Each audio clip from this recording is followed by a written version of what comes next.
If you want to join me, we're in Joshua chapter 4 this morning. Joshua chapter 4.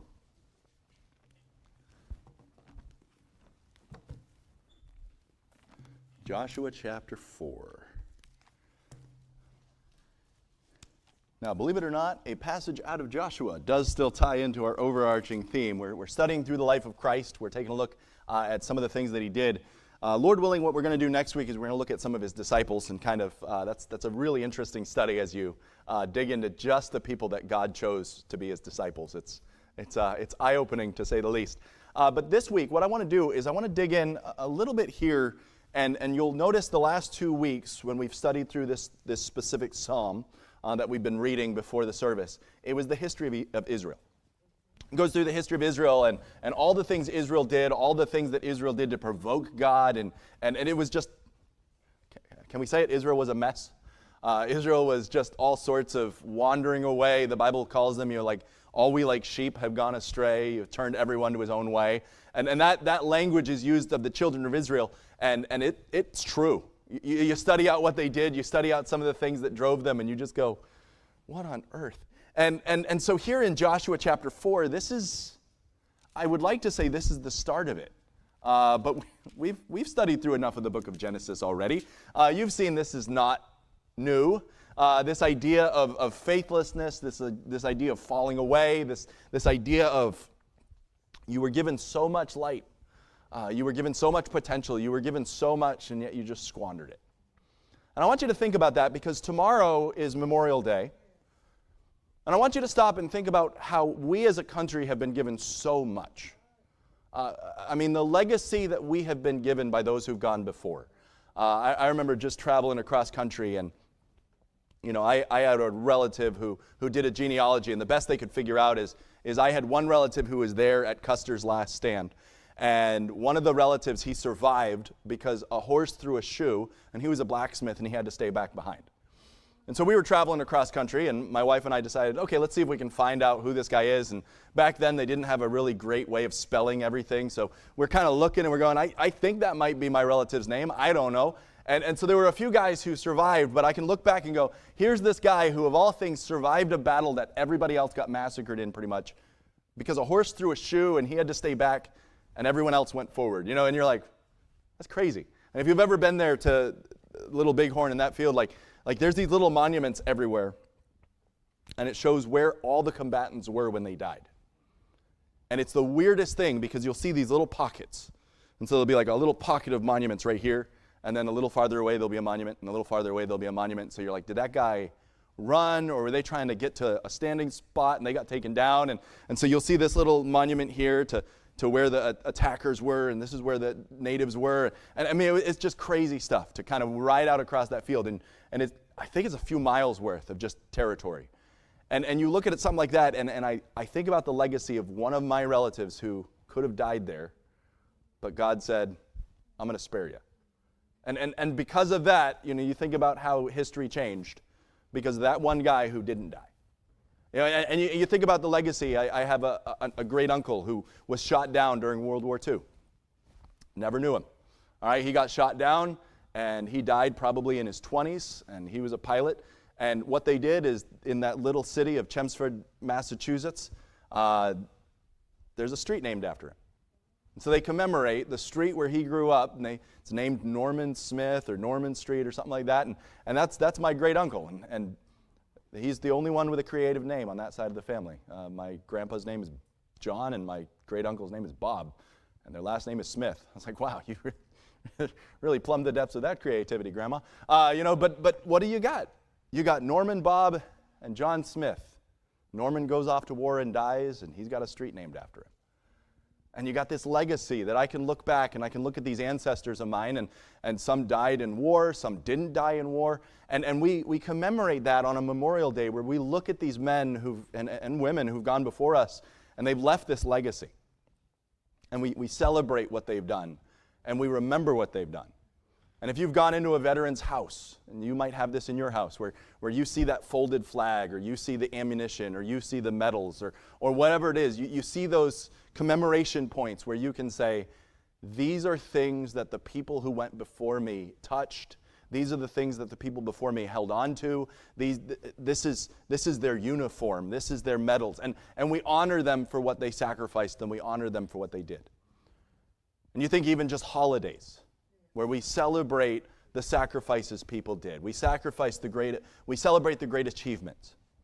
And what we see in Joshua chapter 4 is really what we call a Gilgal stone, because it came out of this region. And if you go over to the East Coast, you'll see a monument, and some people actually call that monument the Gilgal Monument or whatever, because again, it's modeled after this. And what happened is they come out of the Jordan River. And in the Jordan River, they were told, you are going to pick up a series of rocks, and you are going to carry these rocks up and out of the river, and you're going to make a monument. And I want you to notice this, because there are benefits to monuments, but there's also things we've got to be careful of with monuments. And so I want us to take a look, and I want us to remember this. And when I say, how does this tie into the life of Christ? Some people actually believe where this crossing took place is the same area in the river where Jesus was baptized. We don't know that for sure. There's some evidence that it might have been. But again, it's interesting to think that the very spot where John the Baptist is gathering people around and he's reminding them of their nation's history is the very spot where down deep under that water are 12 stones that are set up as a monument to say, remember when Jesus split this water? Remember the power? Remember when we crossed over and we went right over there and we took out Jericho? Remember the power of God? Remember what he did? Hey, and then do you remember when Saul was crowned king? Remember he was crowned king in Gilgal? Hey, you remember when Saul had the crown taken from him? Remember where that took place? That took place in Gilgal. And so this name Gilgal shows up repeatedly because it most likely is right near where Jesus is baptized. It's the place where they crossed the Jordan River. It's the place where they staged a battle and went and invaded Jericho. It's quite likely very similar place, if not the exact same location, where Saul was both crowned and decrowned. There's a lot of monumental things that take place right here, and it's interesting because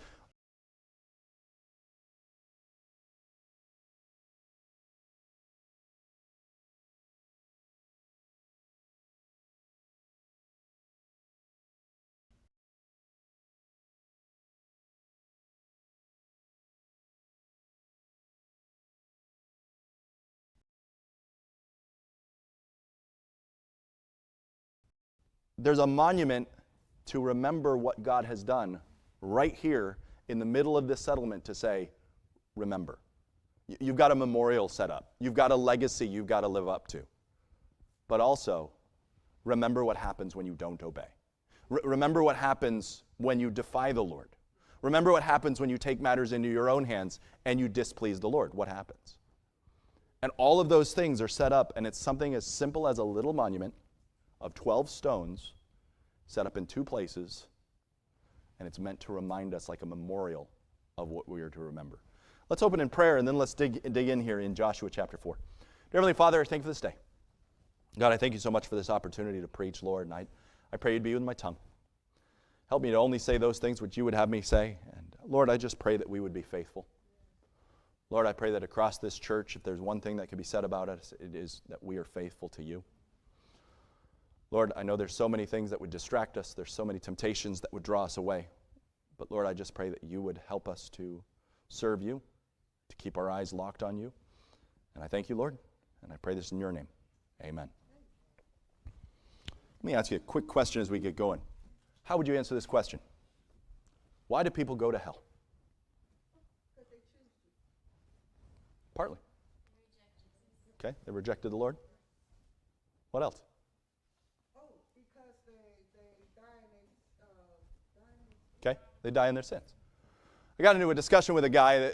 There was a video being played of an atheist, and the atheist was confused about a lot of stuff, but he claims to be a super intellectual. And I just said, it's kind of ironic that we're at that spot where these super intellectual atheists, with all of their research and all of their study, they're being tricked by things that a lot of the rest of us just kind of go, there's just something in my gut that tells me that's wrong. I was just kind of funny. Like, I find it ironic that these hyper intellectuals can be tricked by something that the rest of us go, wait, you didn't know that? And somebody decided they wanted to take offense to what I said, and they're like, nobody goes to hell because they're deceived. And I was like, well, that's beside the point. That's not what I'm trying to get at. But there are a bunch of people who do go to hell because they're deceived.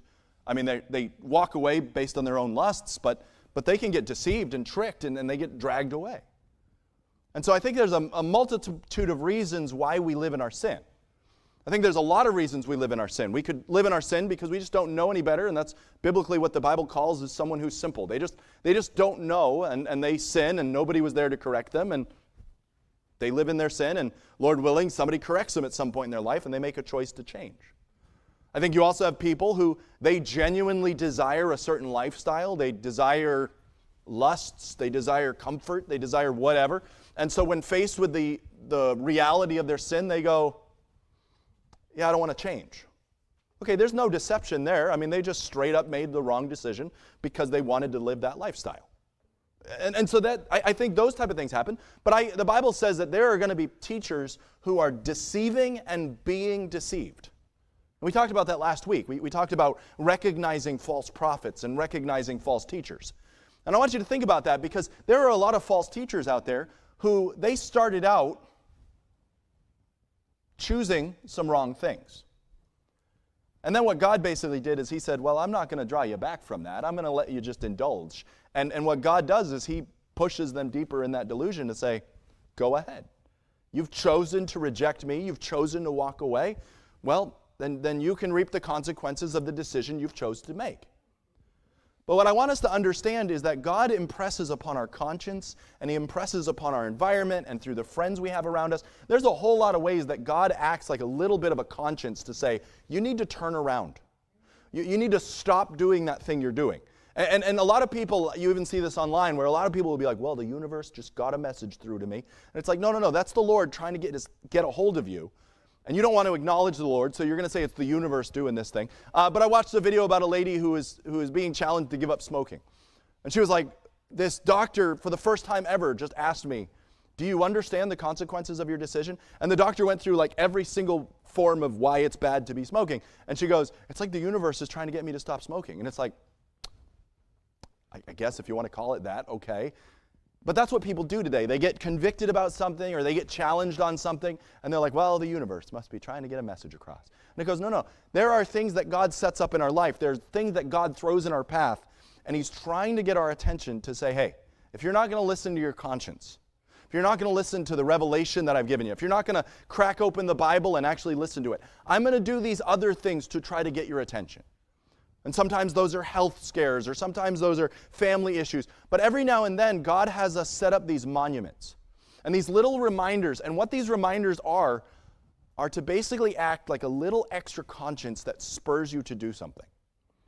And so what God does with the children of Israel is he says, hey, I want you to mount these things to the side of your houses. I want you to set up these little, not statues, these little piles of rocks in a very obvious place. So that when people walk by, they see this pile of rocks and they go, what's that all about? And then there might be someone who never darkens the door of a church, figuratively speaking, who doesn't understand all the things, and they can look at that and go, why is there a monument there? It's hilarious. If you've ever been to West Coast Baptist College, all right, down kind of Southern California, the president is Paul Chappell. And Paul Chappell, he has given away a lot of different awards to various people through the years. But his name shows up on a lot of the awards. It was kind of funny when I went and visited there because, again, what you would see on every award practically was Paul Chappell gave this to so-and-so in honor of such and such. And so you don't confuse at all who the leader of the college is because his name is on every monument. Everywhere you turn, it's Paul Chappell gave this to so-and-so, or Paul Chappell gave this to so-and-so, or this building's named after Paul Chappell. And so you know full well who is the main guy of that campus. Paul Chappell. Why? Because his name is everywhere you turn. Now, he didn't do that himself, like other people did that, but it's very obvious. And I want you guys to imagine if you walked into your house right now and you started looking around, what would people assume? What would people think? What would be the natural conclusion about your life they would make if they looked around your house? They might look around and be like, wow, chaos, or something. They might look around and be like, wow, you really like art. They might look around and go, oh, you like TV. Oh, you like this. You like that. You like sports. I remember I had a student one time. I walked by their house, and they showed me their room, and I was like, you're really into sports. I mean, he had magazine articles, he had pictures he'd cut out of cattle. I mean, his wall was basically wallpapered with about every basketball player imaginable. He was really into it. And you could tell just by walking into his room. If you walked into my office at my house, you'd be like, you kind of like Legos, don't you? Okay, a little bit. But also, you like art. And I've just got art from all sorts of different people all over my walls because I like art. And so those are the types of things where you're going to tell a lot about someone by what monuments they set up in their life. And so I ask you this question. The monuments in your life, who do they point to? What are they signifying? What are they reminding you of? Because monuments can stir a conscience. Monuments can draw an eye. Monuments can remind us of who we're doing it for. And so I had one. I mean, this is just a simple thing, but I have one of these in my office, and it's the Broken Eye brand from Ironwood. And this was given to me because we were pioneering a new camp, and there were a few of us who were counselors at that new camp. And so this was a piece of wood that they had made a new building out of, a big log lodge that we had helped build. And so the director of the camp said, hey, I'm going to make some commemorative bookends for everybody who did. And so there were like 5 or 6 of us who got it. And the symbol is Ironwood symbol, but even that symbol represents the idea of what God desires is a broken and a contrite heart. And so the broken eye is a symbol Ironwood set up years ago to basically say, what we're doing is we're saying, I am supposed to be broken before the Lord. And so every time you see that broken eye, it's supposed to remind you, do I have a broken and a contrite spirit? And so something as simple as this has so many meanings to it. It's a bookend. If you weren't there that summer, that's it. It's a bookend with a weird symbol on it. To someone who knows Ironwood, it's a bookend with the cool Ironwood logo on it. For those of us who understand Ironwood, it's a bookend with the Ironwood logo on it, but also it signifies I am to live a life of brokenness before the Lord. But for those of us who were there in that moment, building that building, living out that first summer at Ike's Roost, this means so much more because it's a commemorative of that summer, all the suffering, all the struggle, all the victories, everything we went through. It's also a bookend. It's also the Ironwood logo. It's also a symbol of being broken before the Lord. But you understand, for those of us who were there, it means that much more. And if you walked into my office, you would see a burnt out lock. That doesn't mean anything to you. You'd see a little folder box that says Bitter Box on the top with a bunch of stories in it that mean no sense to you. But they're monuments that mean something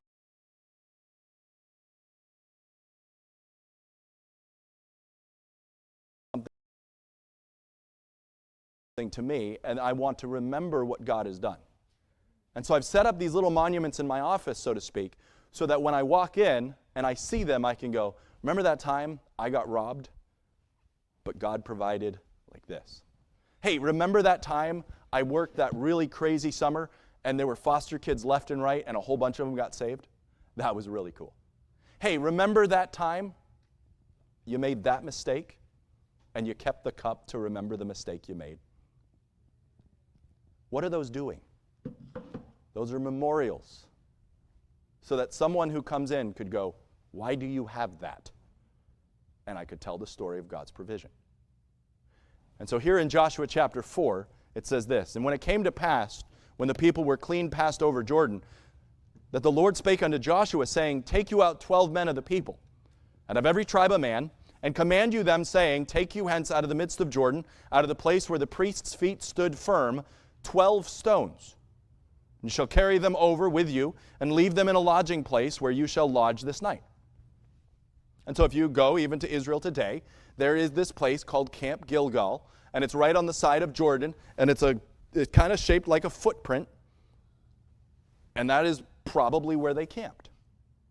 Now, that's not where they set this up permanently. If you go about 8 miles north, you'll go to a place called Tel Gilgal, and that seems to be where they set up a more permanent location, and there are actually still 12 stones there. Now, were they the original 12 stones? Do we know for sure? We don't know.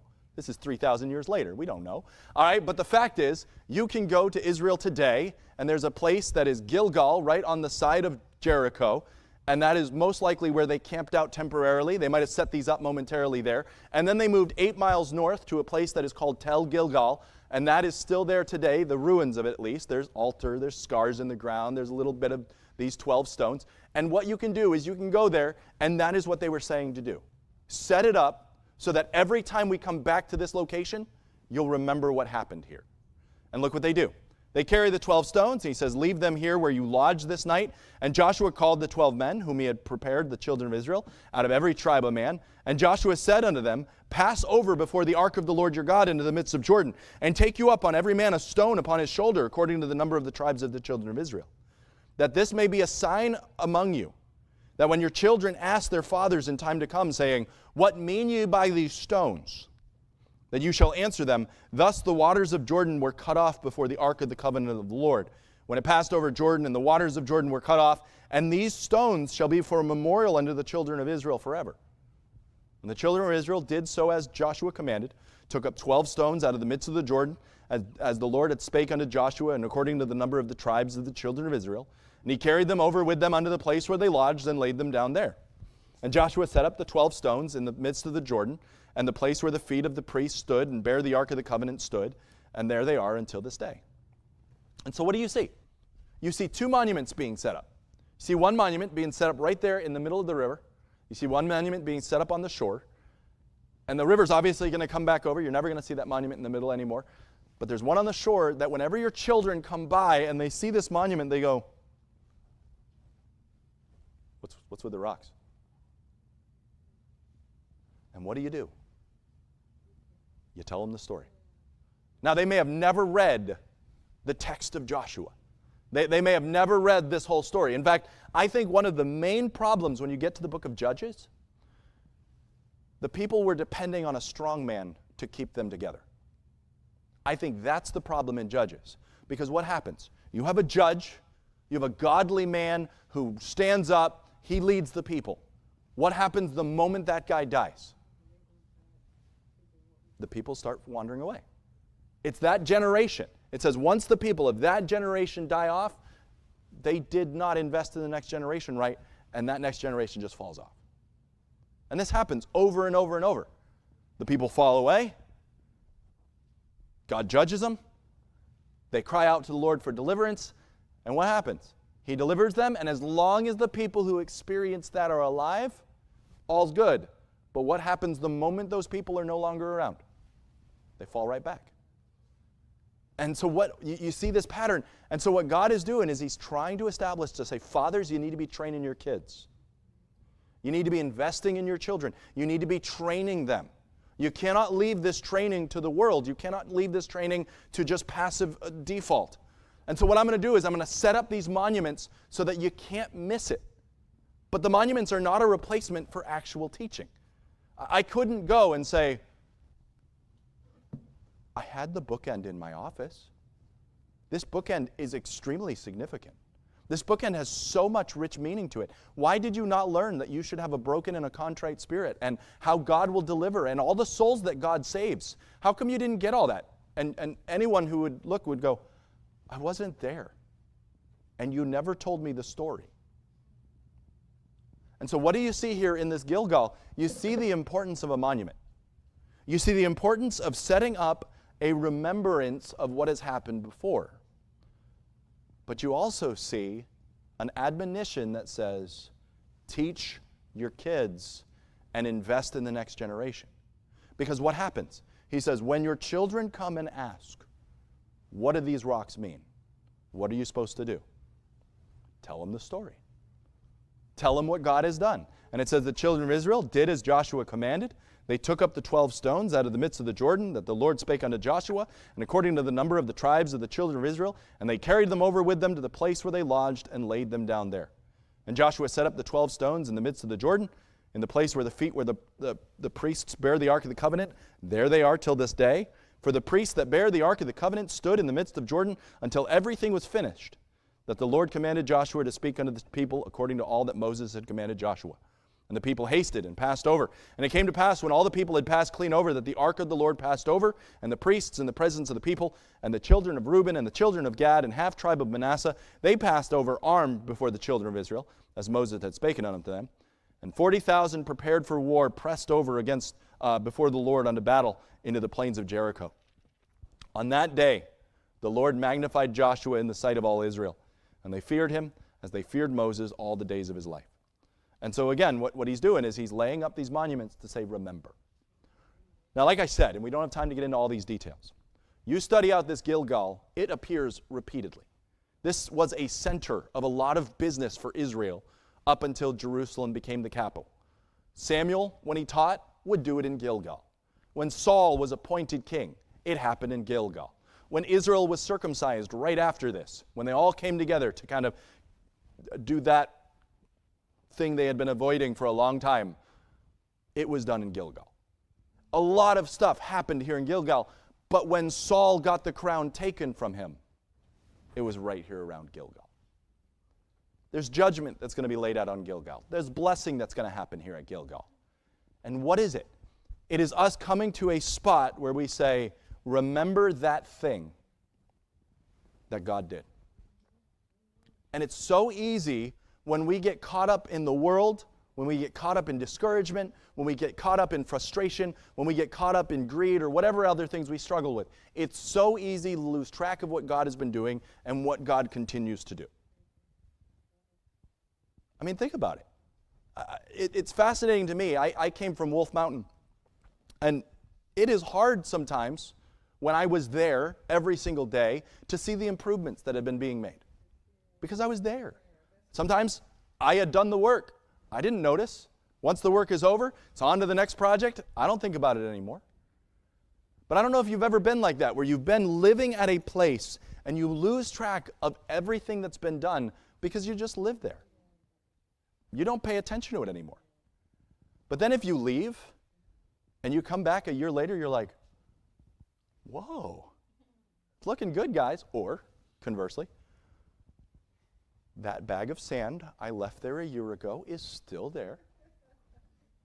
You can very clearly see what's been done because you left and you came back. And so what do monuments do? It's a time where you leave, go about your business, and you come back and go, the Lord's still faithful. The Lord's still doing a work.